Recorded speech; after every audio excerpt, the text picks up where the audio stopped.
जय श्री कृष्ण। राधे राधे। आप सभी भक्तों पर भगवान श्री कृष्ण की कृपा दृष्टि बनी रहे। जन्माष्टमी का व्रत भगवान श्री कृष्ण को समर्पित रहता है। जन्माष्टमी का व्रत भगवान श्री कृष्ण के जन्मदिन के उपलक्ष्य में मनाया जाता है। उस दिन लड्डू गोपाल की पूजा की जाती है। यह व्रत भाद्रपद मास के कृष्ण पक्ष की अष्टमी को किया जाता है। इस पर्व को भगवान श्री कृष्ण के जन्म दिवस के रूप में बड़े ही हर्षोल्लास से उत्साहपूर्वक मनाया जाता है। भगवान श्री कृष्ण का जन्म भाद्रपद कृष्ण पक्ष की अष्टमी बुधवार के दिन रोहिणी नक्षत्र में आधी रात को वृष के चंद्रमा में हुआ था।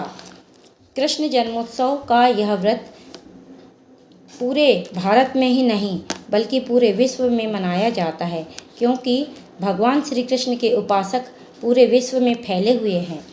इस सर्वमान्य और पापों का नाश करने वाले व्रत को बच्चे, बूढ़े, युवा, स्त्री, पुरुष सभी आयु वर्ग के लोगों को करना चाहिए।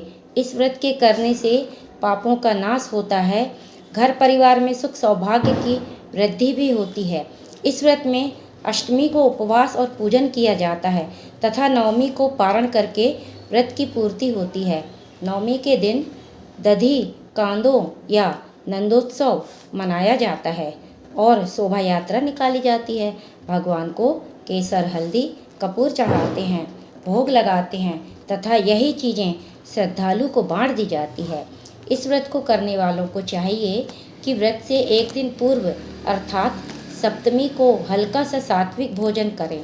रात्रि में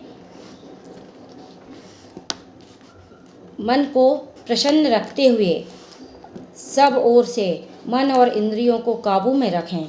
उपवास वाले दिन यानी अष्टमी को प्रातःकाल स्नानादि नित्य कर्मों से निवृत्त होकर सूर्यकाल, यम, संधि, भूत, पवन, दिक्पाल, भूमि, आकाश, खेचर, अमर और ब्रह्मादि को नमस्कार करने के बाद पूर्व या उत्तर की ओर मुख करके बैठें।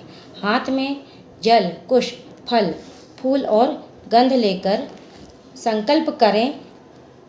मध्यकाल यानी दोपहर के समय काले तिलों के जल से स्नान कर देवकी जी के लिए सूतिका ग्रह नियत करें। उसे साफ सुथरा करके उसमें सूतिका के लिए उपयोगी सभी सामग्री यथाक्रम रखें। तत्पश्चात चित्र तथा मूर्ति स्थापित करें। मूर्ति ऐसी हो जिसमें माता देवकी श्री कृष्ण को स्तनपान करा रही हों और लक्ष्मी जी उनके चरण स्पर्श कर रही हो। चित्र में ऐसा भाव प्रकट हो। इसके बाद विधिवत पूजन करें। पूजन में देवकी, वासुदेव, बलदेव, नंद, यशोदा और लक्ष्मी का नाम क्रमशः निर्दिष्ट करना चाहिए। अंत में श्री कृष्ण को पुष्पांजलि अर्पण करें।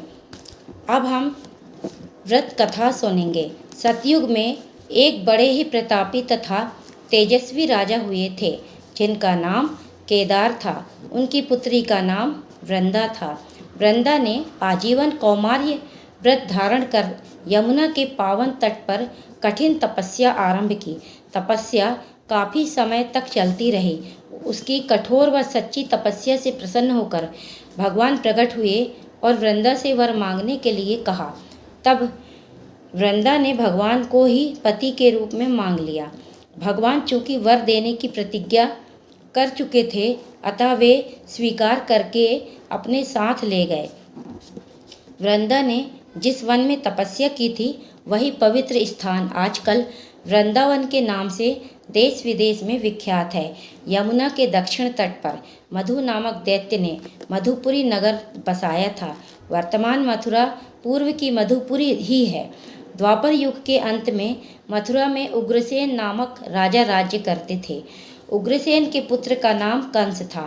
कंस ने अपने पिता उग्रसेन से बलपूर्वक राज सिंहासन छीन लिया और स्वयं शासन करने लगा। वह बड़ा ही अत्याचारी और पापी था। वह किस प्रवृत्ति का व्यक्ति था, इसका अंदाज़ा इसी घटना से लगाया जा सकता है कि उसने अपने पिता को ही सत्ता से बेदखल कर बंदी बना लिया था। कंस की देवकी नामक एक बहन थी, जिसका विवाह यदुवंशी वसुदेव जी के साथ हुआ था। विवाह के बाद जब परिवार के सभी भाई बंधुओं सहित कंस उसे विदा कर रहा था, तभी आकाशवाणी हुई कि हे कंस, जिस देवकी को तू आज बड़े प्रेम भाव से विदा कर रहा है, उसी के 8वें गर्भ से उत्पन्न बालक तेरा काल होगा। आकाशवाणी सुनकर क्रूर कंस चौंक पड़ा। अपनी मृत्यु की भविष्यवाणी सुनकर उसका खून खौलने लगा। उसने तुरंत म्यान से तलवार निकाली और देवकी के पति वसुदेव को मारने के लिए लपका, मगर देवकी तुरंत उसकी मनसा भाप गई और उसने तेजी से आगे बढ़कर कंस का रास्ता रोक लिया और बड़ी विनम्रता से निवेदन किया, भाई, इस प्रकार मेरा सुहाग क्यों उजाड़ते हो? बहन का सुहाग उजाड़ना तुम्हें शोभा नहीं देता। मैं तुम्हें वचन देती हूँ कि मेरे गर्भ से जो भी संतान उत्पन्न होगी उसे मैं तुम्हें सौंप दिया करूँगी। उसके साथ तुम जैसा चाहो वैसा व्यवहार करना, मगर कृपा करके मेरा सुहाग मत छीनो। कंस ने देवकी की विनती स्वीकार कर ली, किंतु उसके मन में शक पैदा हुआ कि कहीं देवकी संतान के मुँह में पड़कर अपने वचन से फिर न जाए। अतः उसने उन्हें विदा नहीं किया, बल्कि दोनों को बंदी बनाकर अपनी कैद में डलवा दिया। समय गुजरने के साथ देवकी के गर्भ से पहला बालक पैदा हुआ। वह कंस के सामने लाया गया। कंस ने 8वें गर्भ की बात का विचार करके बालक को छोड़ दिया, किंतु तत्काल ही नारद जी वहां आ पहुँचे। नारद जी ने कंस को समझाया कि क्या मालूम यही 8वां गर्भ हो, शत्रु को नष्ट कर देना ही हितकर है। कंस ने नारद जी के परामर्श से बालक को शिला पर पटक कर मार दिया। इसी प्रकार कंस ने लगातार देवकी के 7 बालकों को निर्दयतापूर्वक शिला पर पटक कर मौत के घाट उतार दिया। कंस को जब देवकी के 8वीं बार गर्भवती होने की सूचना मिली, तो उसने बहन तथा बहनोई को एक विशेष कारागार में डालवा कर वहाँ कड़ा पहरा लगवा दिया तथा द्वारों पर ताले जड़वा दिए। तब भादों के कृष्ण पक्ष की अष्टमी को रोहिणी नक्षत्र में श्री कृष्ण ने जन्म लिया। उस समय सभी नगरवासी गहरी निद्रा में सो रहे थे। चारों ओर अंधकार छाया हुआ था। मूसलाधार वर्षा हो रही थी, किंतु यह ईश्वर का चमत्कार ही था कि वसुदेव जी की कोठरी में अलौकिक प्रकाश आया था। उन्होंने देखा कि शंख, चक्र, गदा तथा पद्मधारी चतुर्भुज भगवान उनके समक्ष खड़े हैं। प्रभु के इस दिव्य रूप को देखकर देवकी तथा वसुदेव उनके समक्ष नतमस्तक हो गए। भगवान श्री कृष्ण को घटघटवासी हैं, वे उनकी व्यथा समझते थे, अतः उन्हें दिलासा देकर बोले, अब मैं बालक का रूप ग्रहण करके तुम्हारे गर्भ से जन्म लूँगा। तुम मुझे तत्काल गोकुल में नंद जी के यहाँ पहुँचा देना। उनके यहाँ अभी अभी एक कन्या योगमाया ने जन्म लिया है। तुम मेरे स्थान की पूर्ति उससे करके उसे कंस को सौंप देना।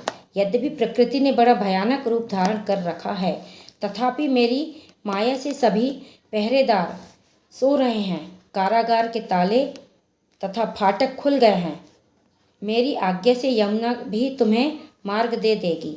इस प्रकार ईश्वर की आज्ञा अनुसार कुछ देर बाद वसुदेव नवजात शिशु को सूप छाछ में रखकर चल दिए। मार्ग में यमुना ने उमड़ घुमड़ कर भगवान श्री कृष्ण के चरणों का स्पर्श किया। जलचर भी श्री कृष्ण के चरण स्पर्श के लिए उमड़ पड़े। गोकुल में वसुदेव नंद जी के घर पहुँचे। वहाँ सभी लोग सो रहे थे, परंतु द्वार खुले थे। वसुदेव ने सोई हुई नंदरानी की बगल से कन्या को उठा लिया और श्री कृष्ण को उसकी जगह लिटा दिया। वसुदेव कन्या को लेकर चुपचाप मथुरा पहुंच गए और कोठरी में दाखिल हो गए।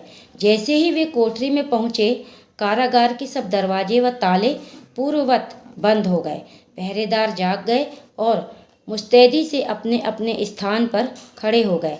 तभी उन्हें कारागार के भीतर से किसी नवजात के रोने का स्वर सुनाई दिया।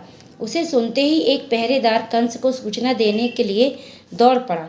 कंस को जब पहरेदारों द्वारा कन्या के जन्म का समाचार मिला, तो वह तत्काल कारागार में पहुंचा। उसने कन्या को देवकी के हाथों से झपट लिया और जैसे पहले 7 बच्चों को शिला पर पटक कर मारा था, वैसे ही उस कन्या को भी मारने के लिए उसने हाथ सिर से ऊपर उठाया, लेकिन तभी कन्या उसके हाथ से छूटकर आकाश में उड़ गई। हक्का बक्का कंस अभी यह समझ ही नहीं पाया था कि क्या हुआ कि आकाश में जाकर उस कन्या ने कहा, मुझे मारने से तुझे क्या मिलेगा? रे दुष्ट, तेरा काल तो गोकुल में सुरक्षित है। ऐसा कहकर योग माया नामक वह कन्या अंतर्धान हो गई। लेकिन कंस बुरी तरह बौखला उठा। मेरा शत्रु जीवित है, यह जानकर कंस ने अपने काल का पता लगाने के लिए एड़ी चोटी का जोर लगा दिया। अंततः उसे पता चल ही गया कि उसका काल नंद जी का पुत्र कृष्ण है। यह पता चलते ही उसने कृष्ण का वध करने के लिए अनेक दैत्य भेजे, किंतु श्री कृष्ण ने अपनी आसुरी माया का विस्तार करके एक एक कर सभी दैत्यों का संहार कर डाला। श्री कृष्ण ने बचपन में अपनी अलौकिक लीलाएं दिखाकर सबको चकित कर दिया। फिर बड़े होने पर उन्होंने कंस को मारकर इस धरा को उसके भार से मुक्त कर दिया। तत्पश्चात अपने नाना उग्रसेन को पुनः राज सिंहासन पर बैठाया तथा अपने माता पिता को भी कारागार से मुक्त किया। इन्हीं भगवान श्री कृष्ण की जन्मतिथि की स्मृति में यह पर्व बड़ी धूमधाम, हर्ष एवं श्रद्धा से पूरे विश्व में मनाया जाता है। श्री कृष्ण जन्माष्टमी के दिन हम जितना ज़्यादा हो सकें हरे कृष्ण महामंत्र का जाप करें एवं अपने जीवन का कल्याण करें। जय श्री कृष्णा।